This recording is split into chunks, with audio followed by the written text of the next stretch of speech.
Alright, in this video, we're kind of making up for one where the sound was bad and I was drawing. I'm going to try to do this with some pictures instead. Maybe it'll make a better video. But we're going to start, I just call this the sandwich and the milk story. But the idea here is you have this glass of milk right here, alright?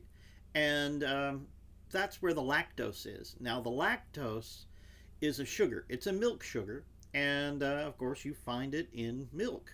But it's a rare sugar. It's not one that's common outside of milk. Now here we have a sandwich. Now the sandwich over here also has some sugars in it. Might be in the bread, usually would be, but it can be in other things in here. There are some sugars here and there, and there would be bacteria living on this sandwich. It's been out, bread, you've got bacteria all over it. Whether or not you like it or not, there are bacteria everywhere.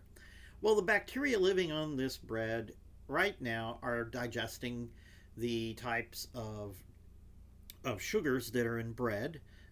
Don't know them off the top of my head, but they would have genes for digesting those sugars. So realize the genes in the bacteria are designed to create proteins that can help them survive and, in that sense, digest things. And in particular, they're going to digest sugars. Those are the carbohydrates.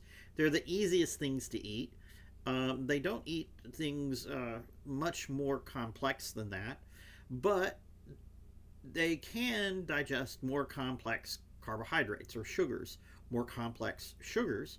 And so the main one that you always want, if you can remember back to your basic biology, is glucose, because glucose is converted to ATP. All right, and that's what the almost all in our cells, mitochondria, do it, but in the bacteria, they themselves take glucose, and it is their fuel source.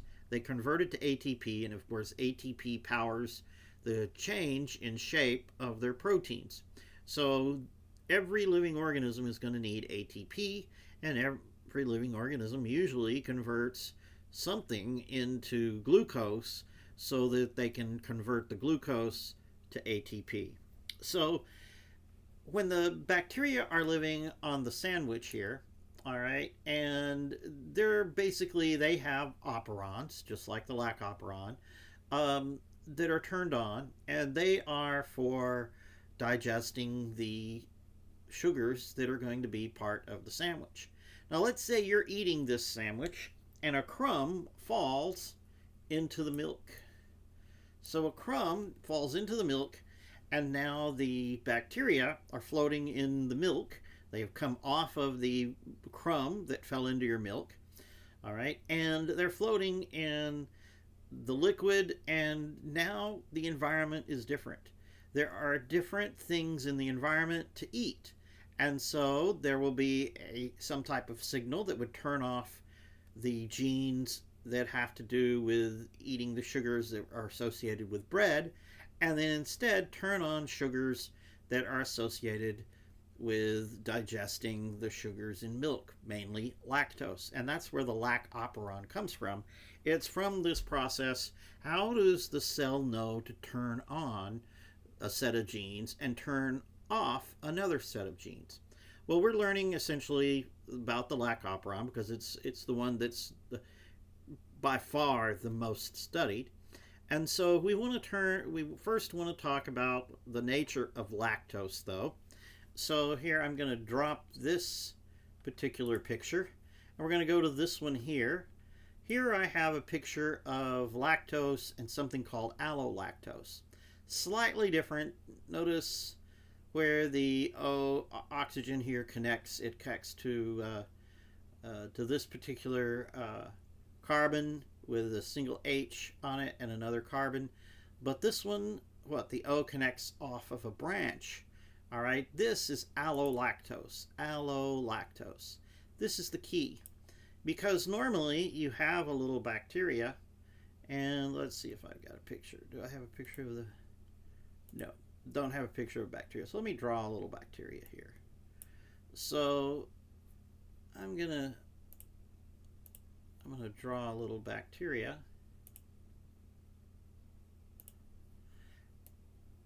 And the bacteria, of course, there's a loop of DNA, and you got some ribosomes here and there. Ribosomes are just little dots, but they're hard to see here. So it got some ribosomes, got some DNA. The membrane around the outside. Well, the membrane is not permeable to lactose. All right, not normally, not when it first fell into the milk. Something has to activate the lactoperon so that pores can be made to let the lactose in. So since you can't get the lactose in initially, all right, what does trigger the lactoperon? Well, it's something called allolactose. Allolactose is the thing that actually, all right, gets into the cells. So wherever you have lactose, so you're in your glass of milk and you have lactose floating around. So I'm going to draw this as lactose. And by far, that's the majority of what's there because that's the easiest thing to digest. Mammals produce lactose in their milk for the children to digest. And the bacteria would like to digest this too, but it's not permeable. So you need something that is permeable, all right, and is usually around with lactose that can get in. And allolactose is that thing. So I'm going to draw an allolactose here. It's going to look a little different. Put a circle around it. So there's your allolactose. Interestingly enough, the allolactose can permeate the membrane, all right, and there isn't much of it, but wherever you find lactose, there are chemical changes that occur naturally, and just by nature, you're going to get a few of these chemically altered lactoses called allolactose. And the allolactose, and I do not know the chemistry behind it, but the allolactose can sneak in. So this allolactose here that we're looking at, this one, all right, slightly different, all right, appears to be able to slip in, whereas the lactose cannot, or at least not easily. And so that is the one that actually you use in our lactoperon. The allolactose, this guy right here, is what sneaks in and activates our lactoperon. Now, how does it do it? Well, we need a different picture here. Here's our lactoperon. So, going back over the basics of the lactoperon, RNA polymerase, all right, will attach at the TATA. So here would be our TATA box. T-A-T-A.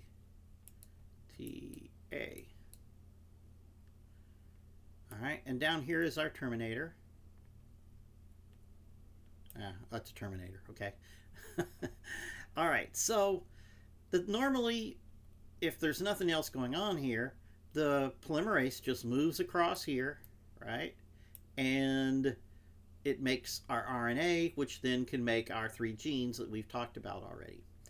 So, makes our 3 proteins, sorry, that we've already talked about. The LAC-Z gene, the LAC-Y, the LAC-A combine to make 3 particular proteins, and you should have already figured out what these 3 do. But that is not the natural state. The natural state of the lactoperon is to have this thing called the repressor, all right, also called the inducer. That's where the I comes from, lac-I. They didn't understand how it worked early on, and they thought that this protein actually caused the polymerase to move across, and instead this thing actually stops it. So what does this thing do? Well, just like the RNA polymerase likes to stick at TATA, there is a particular sequence that the LAC repressor likes to stick to, and that is the LAC-O sequence. So we shouldn't really call LAC-O like we do LAC-Z. This is not a region that codes for protein. So I prefer to call this the LAC-O sequence, all right? So let's write that down. The lac-O sequence versus the ZYNA, and we can call those instead the genes slash proteins. All right, down here they would be proteins called beta-galactosidase, lactose permease, lactose permease and acetylase. All right, now we've already talked about these. I don't care about these. I'm talking about the lac-O, and the lac-O does not code for protein. I codes for protein. That means there's a TATA over here. All right. And there's a terminator here. And actually, there's not that much space. You'll find that this TATA pretty much bleeds into the terminator here when you go to annotate it. There's a hint for the future. All right, so the lac repressor, though, is a protein that's made, and that protein likes to do one thing really, really well, and it's immediately, just like the RNA polymerase attaches to the TATA, this thing loves to attach to the O. So it's going to attach there, but of course, if it attaches here, and it attaches strongly, the RNA polymerase cannot move past it. All right, now that means it's stuck here, and these are not made over here. So none of this is made by default, because this is made and this is turned on all the time. This is a very cheap protein. These are very expensive proteins. So the cell can afford to make this very simple protein, all right, with relatively numerous cheap amino acids that are easy to put together. See, there's some rare amino acids over there. So you can make this thing, and basically it will stick constantly.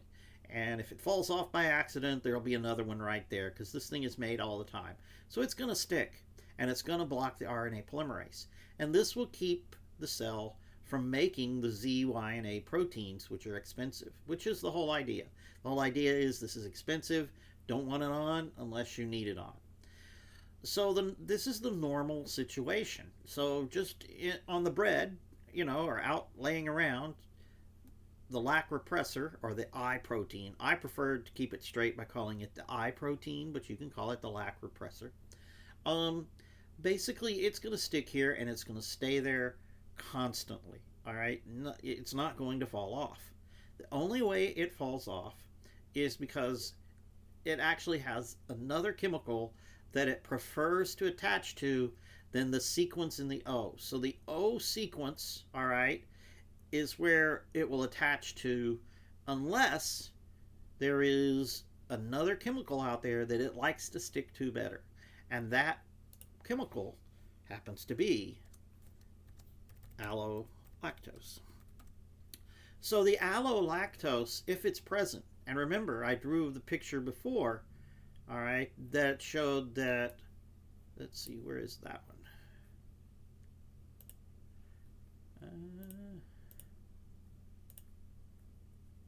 Untitled, here we go. The allolactose is what sneaks in. There's a lot of lactose out here, and you're not going to see allolactose unless you've essentially fallen into a glass of milk, where there is just a ton of lactose out here. Just the occasional lactose isn't going to bring allolactose with it. Allolactose is only going to be there if you have got a whole bunch of lactose, because lactose is something that you don't run into a lot, but if you do, there's usually going to be a lot of it. All right, and you need a trigger. You need a trigger where not just one molecule will turn this thing on. You need something that is only present, if you can find it, when there's a bunch of it, and that's going to be allolactose. It's a perfect molecule to test whether or not there are large quantities of lactose, which is what you really want, out there. So this is really cool that it works out this way, because when the allolactose sticks to the O, so I'm going to call this AL, allo, or ALLO. There we go. When allo actually is present, it's going to stick to this I protein. So this is I, or the lac repressor, the I protein.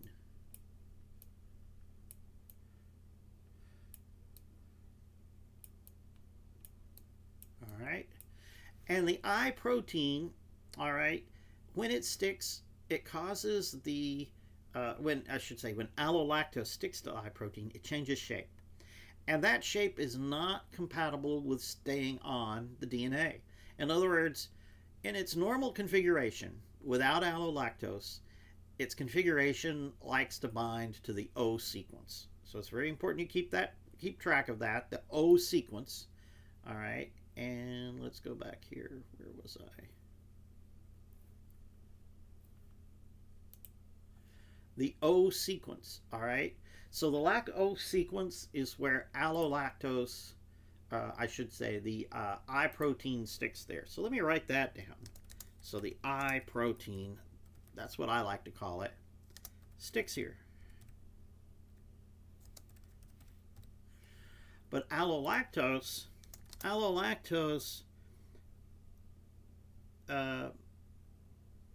do we say this? The lac O likes, not lac O, I should say the I protein,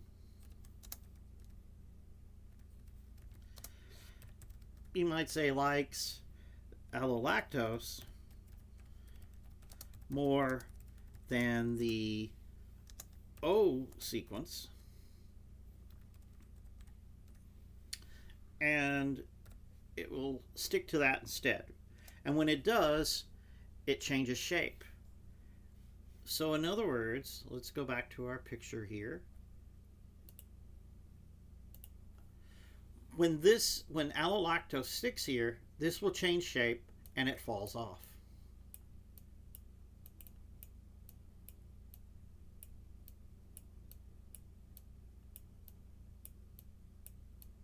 All right.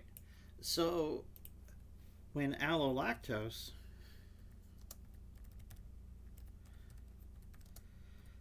sticks, you should say bind, but that's fine, sticks to I, it falls off the DNA or the O sequence. Okay? So, in other words, allolactose is only present in the cell if there's a whole lot of lactose in the environment. The allolactose sneaks in, it comes in, it attaches, and it causes this to fall off. And as soon as this falls off, well, of course, what happens?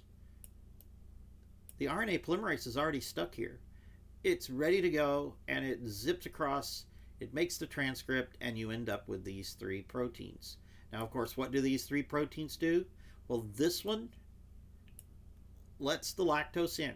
So this one digests the lactose. Beta-galactosidase can digest the lactose into glucose, and depending on your terminology, maltose or galactose, whatever. But basically, you're breaking it down into two separate sugars, the main one being glucose, which is the one you really want. And then you also make one that's called permease. Permease is made so that you let the lactose in. So this digests lactose, this one lets it in, and this one kind of cleans up the mess that's made from letting all these things in, because none of these pores are, shall we say, perfect. They let other things in, and there are byproducts, and so the whole process of letting in the lactose and digesting it kind of leaves a mess inside the cell, and so you need the acetylase to go in and kind of clean up the mess after that, or it damages the cell. So those are the three functions, but none of these are made, all right, until what? Until the I protein, the lac repressor, falls off, all right, and lets the RNA polymerase move across. So this is our story about the milk and why you need a lot of lactose, all right, to turn this on, because usually that's the only place you're going to have naturally occurring allolactose, which then can get into the cell by itself, doesn't need any help, and basically cause the I protein to change shape and fall off the DNA, allowing the RNA polymerase to move across our three genes, and which we call the lac operon, and make the three proteins that let all the lactose in and let you digest it and clean up the mess afterwards. So this is our milk and sandwich story, but it's basically how does the lac operon in general work and why.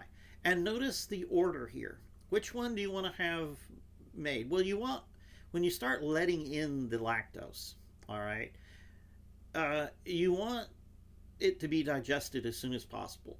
So you make this one first. The order is actually makes sense. You make this so that you've got this ready to go to digest as soon as possible.